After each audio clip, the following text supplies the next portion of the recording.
तो सज्जनों फिर वो ऐसे ही समझो जैसे गधा की पीठ पर चंदन, गधा की पीठ पर चंदन को गट्ठा धरो है, पर भाई सुगंधी तो भाई कोई वो तो थोड़ा ही है उस सुगंधी का, उसके लिए तो वो लकड़ियों का पूजा है।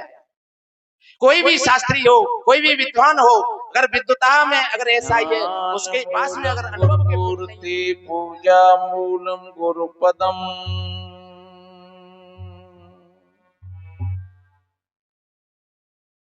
मंत्र मूलम गुरुर्वाक्यम मोक्ष मूलम गुरु कृपा।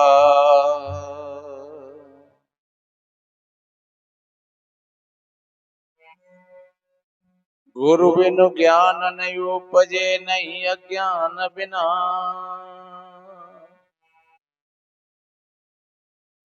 बंदो गुरुवर देव को जासो भ्रम तमना।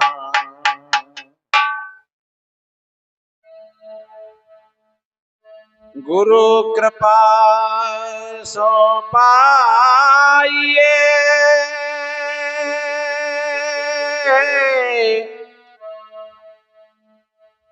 बुद्धि विमल विवेक, तीन ताप शीघ्र ही मिटे।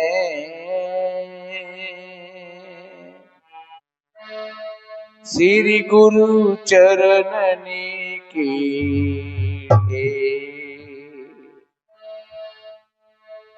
तीन ताप शीघ्र ही मिटे। श्री गुरु चरणनी की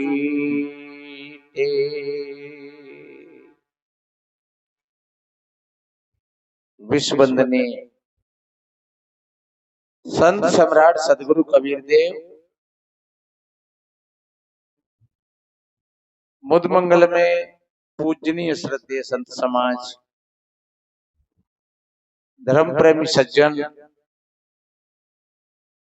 शक्ति स्वरूपाएं माताएं और बहन, छोटे छोटे बच्चे एवं बच्चियां, सभी को वंदन अभिनंदन करते हुए थोड़ा निवेदन करें। किसी न किसी प्रकार से धोखा दे करके, गठियाई करके, किसी प्रकार से ये आंखों को ही फोड़ना है। ये तो आंख शरीर की आंख होती है, एक विवेक की आंख होती है, तो हमारी विवेक की आंखों को आज भी फोड़ रहे हैं फोड़ने वाले। बड़े बड़े मंचों पर बैठ करके और तमाम अंधविश्वास की बातें सुनाते हैं और जनता को वहीं की वहीं गुमराह कर देते हैं। उनकी आंखों को नहीं खुलने देते हैं, उनको नहीं जागने देते हैं, और वो स्वयं कुआं में पड़े अंधविश्वास में और दूसरों को भी, समाज को भी वो कुआं में ढकेलते हुए चले जाते हैं, अज्ञान के कुआं में। ये चतुर और विद्वान लोगों के विचार ऐसे ही रहे। ध्यान रखो, जिस जो मंच लगा हुआ है ये विद्वानों का नहीं है, ये ज्ञानी पुरुषों का है। और ज्ञानी पुरुष में और विद्वान में अंतर होता है। विद्वान केवल ऐसे जानो जैसे भरा हुआ पानी बरसात का, और ज्ञानी ऐसे जानो जैसे झरता हुआ पानी झरना का।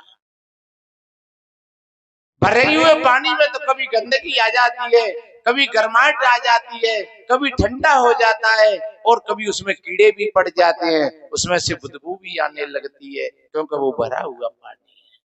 लेकिन झरना का पानी कभी गंदा नहीं होता है, उसमें कभी कीड़े नहीं पड़ते, हमेशा शीतल रहता है, ठंड में गर्म रहता है और गर्म में ठंडा रहता है। आपने अगर सीख समझ करके किसी ज्ञान को इकट्ठा कर लिया है, कोई एक विद्वता हो सकती है तुम्हारी, लेकिन वास्तव में जो तुम्हारे भीतर, जिसमें तुम्हारे अनुभव के पुट लग गए, ध्यान रखो, ज्ञान तो पहले भी था। अरे सोना सुनार ने बनाया नहीं है, सोना तो पहले भी था, लेकिन उस सोने की परख करी, इसलिए उससे कहने लगे सुनार। क्या सुनार ने सोना बनाया? सोना तो पहले ही था, केवल सुनार ने उस सोने को परखा था। लोहार ने लोहे को केवल परखा था और उसका उपयोग किया था, इसलिए उसको हम लोहार कहने लगे, क्योंकि लोहा तो पहले से ही था। ऐसा नहीं कि लोहार ने लोहा को बनाया हो, पत्थर किसी कारीगर ने नहीं बनाया है। हाँ, उसमें से मूर्तियां और कलाएं उसको परख परख करके कारीगर बनाता है, तब कहते हैं बड़ा कलाकार है ये पत्थर का, बड़ा ये अच्छा लोहार है, अच्छा सुनार है। ऐसी जो ज्ञान में जो अनुभव के पुट जिसके लग जाते हैं मेरे भाई बहनों, उसको ज्ञानी कहते हैं। और जो अनुभव के पुट तो नहीं लगा पाता है, अनुभव तो नहीं कर पाता है, और वो सीख सीख करके इधर उधर से और ढोता रहता है बोझा, और वो रहनी में अगर नहीं आता है तो सज्जनों फिर वो ऐसे ही समझो जैसे गधा की पीठ पर चंदन। गधा की पीठ पर चंदन को गट्ठा धरो है, पर सुगंधी तो कोई बोध थोड़ा ही है उस सुगंधी का, उसके लिए तो वो लकड़ियों का बोझा है। कोई भी शास्त्री हो, कोई भी विद्वान हो, अगर विद्वता में अगर ऐसा ही है, उसके पास में अगर अनुभव के पुट नहीं है, तो समझ लो कि उसने केवल उस गधा की भांति और उस शास्त्र के बोझा को ढो रहा है, लेकिन सच्चे अर्थों में उस शास्त्र का विशेष उसको गहराई का कोई बोध और ज्ञान नहीं है। केवल अर्थ करने से और कविता बनाने से कोई कवि नहीं होता है। वो हमारी रहनी में आ जाए। सदगुरु कबीर साहब जी ने कहा है, कथनी लागे खांडसी करनी बिसकी लोय, और कथनी सो करनी करे बिससों अमृत हो। कहता तो बहुते मिले, कहता मिला न कोई, सो कहता है भाई जान दे जो न गहनता हो। अगर हमारा हृदय संकीर्णता से भरा हुआ है, जैसे उस पंडित का हृदय संकीर्णता से भरा हुआ था, ऐसे ही अगर हमारा हृदय भरा हुआ है तो हम निवेदन करते हैं, आज संकल्प लेकर के अपने हृदय को पवित्र बनाएं और विशाल बनाएं। आपका हृदय जब विशाल होगा, आप जितना हृदय आपका सुंदर होगा उतने ही आप सुंदर लगोगे। कोई व्यक्ति कपड़ों से सुंदर नहीं होता है, कोई व्यक्ति क्रीम और पाउडरों से सुंदर नहीं लगता है, कोई व्यक्ति काला और भूरा होकर के सुंदर और सुंदर नहीं होता है, कोई व्यक्ति किसी जाति समाज में जन्म लेकर के छोटा बड़ा और सुंदर नहीं होता है। सुंदर व्यक्ति वही होता है जिसके भीतर में, जिसका हृदय सुंदर होता है, जिसके विचार सुंदर होते हैं, वो व्यक्ति ऊपर से सुंदर होता है। इसलिए मेरे भाई बहनों, हम अपनी भीतर की सुंदरताई को समझें, और वो भीतर की सुंदरता हमें कहीं बाहर नहीं मिलेगी। लोग बाहर भटक रहे।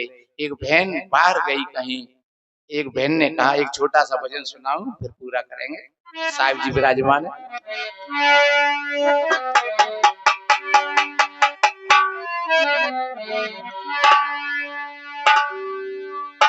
बहन ने पूछा, बहन कहाँ गई तुम? बोली, बहना मैं तो मेला करने के लिए गई, बाजार में गई सौदा करने के लिए।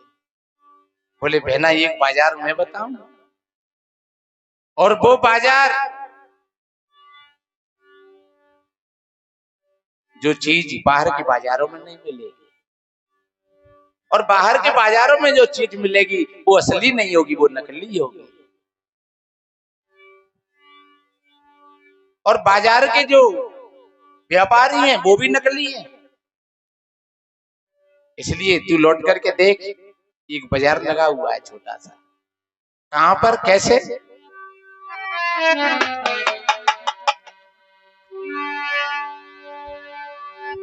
एरी सखी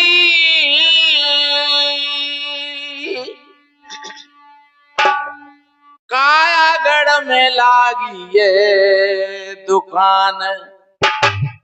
ये भजन हमारा यूट्यूब पर पड़ा हुआ है, आप खोल करके सुनना जब खाट पर लेटे लेटे, और एक एक शब्द को सुनना, आपका जीवन बदल जाएगा।